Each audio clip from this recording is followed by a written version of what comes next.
Қадірлі жерлестер, ағымдағы жылдың тамыз айының 8-9 күндері Павлодар облысы Баянауыл ауданы жер жаннаты атанған Сұлтанмахмұт Торайғыр ауылында өтетін Қазақ аналары дәстүрге жол республикалық қоғамдық бірлестігінің Павлодар облыстық филиалының 1 жылдық тойы Абысын Ажын екінші фестиваль байқауын тамашалауға шақырамыз. Бұл той қасиетті мекен Баянауылдың ұлы тумалары Жүсіпбек Аймауытовтың туғанына 135 жыл, ғұлама ғалым академик Қаныш Сәтпаевтың 125 жылдығына, Шәкен Аймановтың туғанына 110 жыл толуына байланысты орайластырылып өтпек. Дәстүрге жол жобасының мақсаты таным көкжиегі кең, өзіндік пікірі бар ішкі рухы мығым, белсенді аналарының ауызбірлігімен атқарылатын ел ішінде ұмытылып бара жатқан ата дәстүрді жаңғыртып жастардың бойына дарыту, көптігін көрсету, рухани құндылықтардың ұрпақтан ұрпаққа ауысып мәңгілік ел болудың негізгі өзегін құрайды.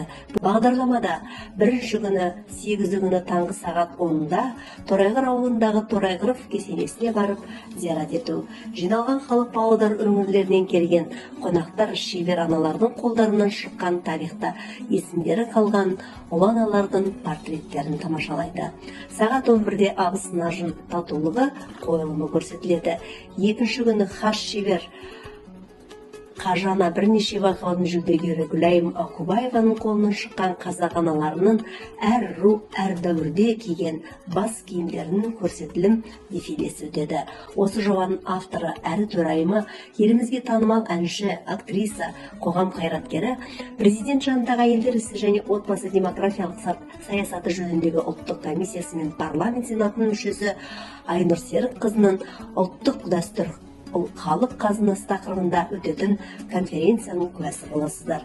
Баянауылдың тарихи ескерткіштері тамашаланады. Батагояналардың баталары, өнерпаздардың ән билері шашу болып шашылмақ. Көруге асығыңыздар, келіңіздер, жақсылыққа бірлесіп атсалысайық, қадірлі жерлестер.